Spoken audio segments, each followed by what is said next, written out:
What's up, everybody? We all have those big purchases we dream about. A new car, a down payment on a house, maybe even that dream vacation you've been scrolling through endlessly.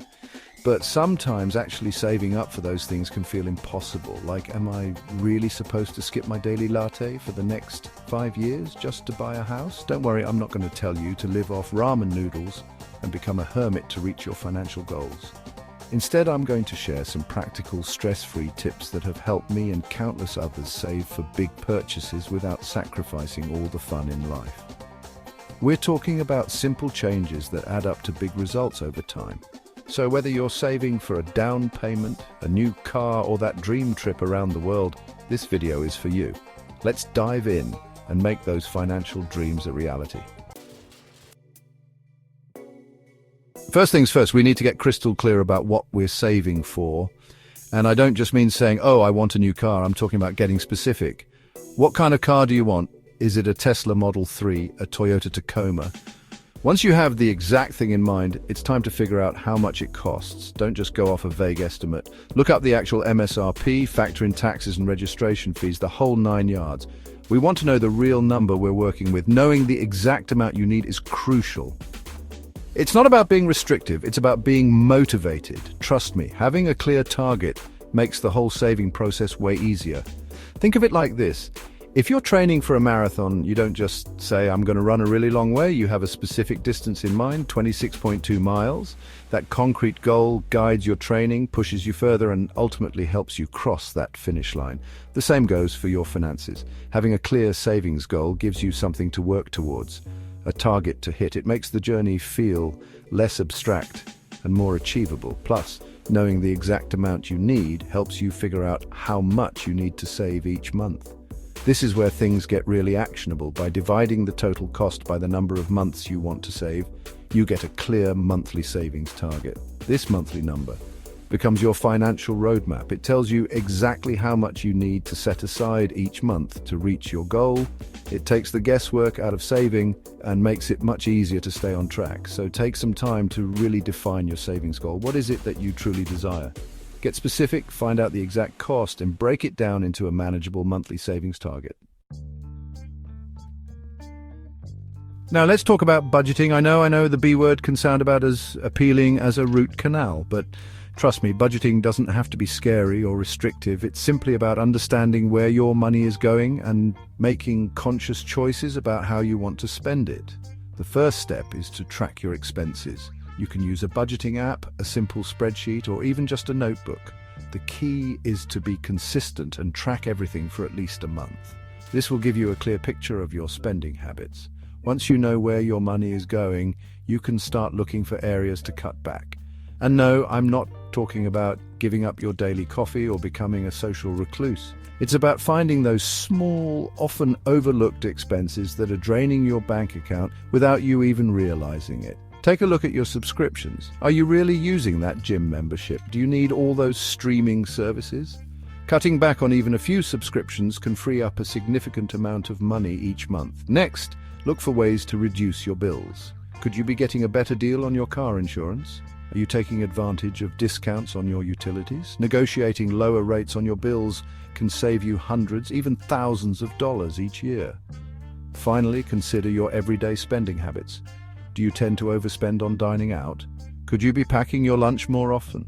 Small changes to your daily spending can make a big difference in the long run. Remember, budgeting isn't about deprivation. It's about empowerment. It's about taking control of your finances so you can achieve your goals and live the life you want. Chapter 3. Automate, automate, automate.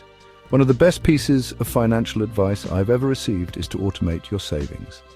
Seriously, this one tip can completely transform your finances. When you automate your savings, you're essentially making it effortless to reach your goals. Here's how it works. Set up an automatic transfer from your checking account to your savings account each month. The key is to do this right after you get paid.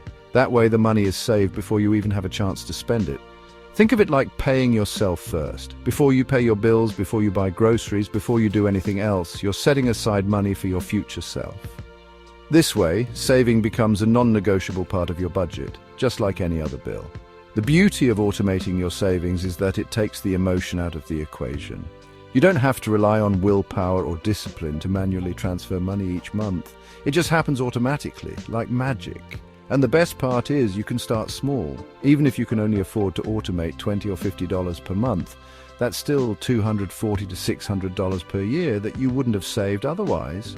As your income grows, you can always increase the amount you're automatically saving.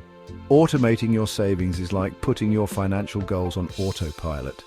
It's a simple yet incredibly effective way to build wealth over time without even thinking about it. Chapter 4. Cut the fat, but like the financial kind. Let's be real, we all have expenses that we could probably live without. I'm talking about those little indulgences that add up over time and drain our bank accounts. Don't worry, I'm not saying you have to live like a monk to save money, but by identifying and cutting back on unnecessary expenses, you can free up a significant amount of cash to put towards your savings goals. One of the easiest places to start is with your subscriptions. Do you really need Netflix, Hulu, and Disney Plus?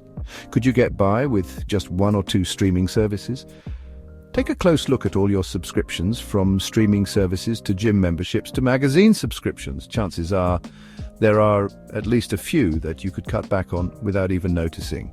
Next, consider your spending habits. Do you tend to eat out for lunch every day? Could you be packing your lunch a few times a week instead? Do you always buy brand name groceries?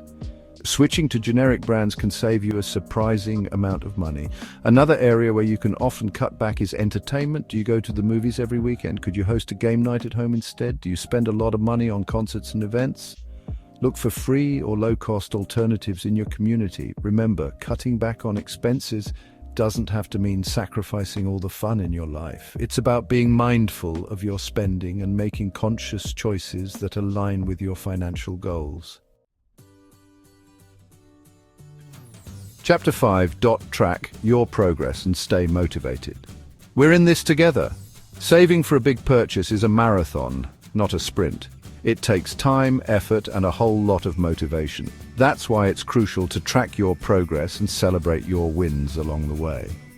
Seeing how far you've come can be incredibly motivating and help you stay on track, especially when things get tough. There are a ton of different ways to track your progress. You can use a budgeting app, a spreadsheet, or even just a simple notebook. The key is to find a system that works for you and stick with it. I personally like to use a visual tracker like a thermometer or a progress bar because it makes it easy to see how much closer I am to my goal. In addition to tracking your progress, it's also important to celebrate your milestones. Did you reach your savings goal for the month?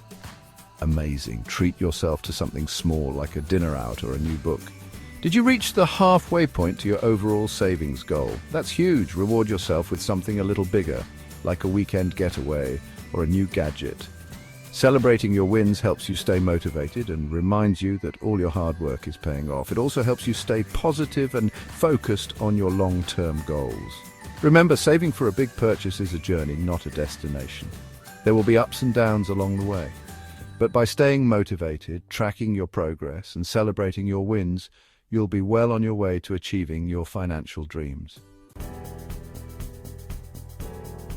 Outro, you got this. There you have it, my 5 simple yet powerful steps to help you save for those big purchases without stressing out. Remember, it all starts with setting a clear goal, creating a budget that works for you, and automating your savings like a boss. Then cut back on those unnecessary expenses and watch your savings grow. Don't forget to track your progress and celebrate your wins along the way. Every dollar saved is a step closer to your dream. You are capable of amazing things, and achieving your financial goals is absolutely within your reach. So start today, stay consistent, and I promise you, you won't regret it.